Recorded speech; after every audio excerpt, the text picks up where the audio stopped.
कि पनिया के जहाज से हो पलटनिया बनिए हो पिया कि पनिया के जहाज से कि पनिया के जहाज से हो पलटनिया बनिए हो पिया ले ले अइहा हो ले ले अइहा हो पिया से तोर बंगाल के ले ले अइहा हो पिया से तोर बंगाल के से तोर बंगाल के हो से तोर बंगाल के हो ले ले अइहा हो पिया से तोर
एक सवाल है, और जितने भी हमारे इंस्ट्रूमेंटल वाले भैया हैं, आप लोगों से भी ये सवाल है, अगर आप लोग को पता होगा तो बताइएगा। जितने कैमरा वाले भैया, अगर आप लोग को भी पता होगा तो जरूर बताइए। बिहार का सबसे फेमस चीज क्या है जो पत्नी को सबसे ज्यादा पसंद है?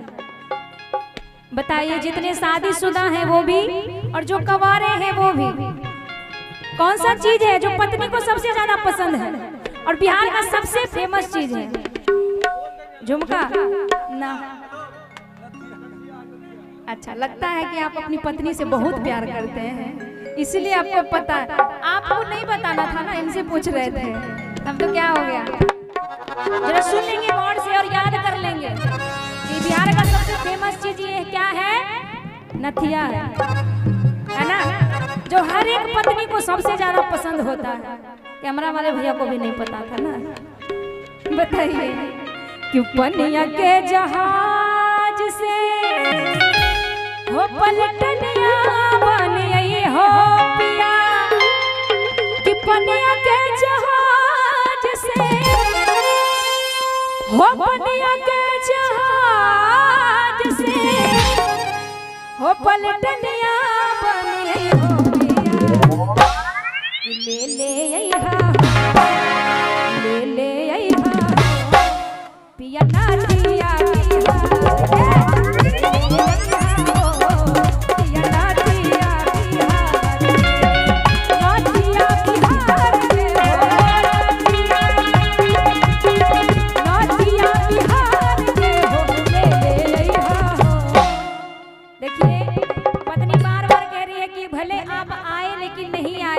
लेकिन सिंदूर मत लाइएगा, टिकली मत लाइएगा, झुमका मत लाइएगा, नथिया मत लाइएगा, लेकिन आप जरूर आ जाइएगा।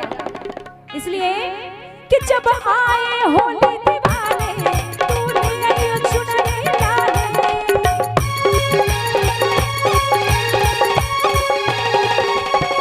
जब आए होली दिवाले तू ले आई चुनरी लाले, चुनरी लाइयो तेरा लइयो। पत्नी कह रही है क्या? सजन राजधानी पकड़ के आज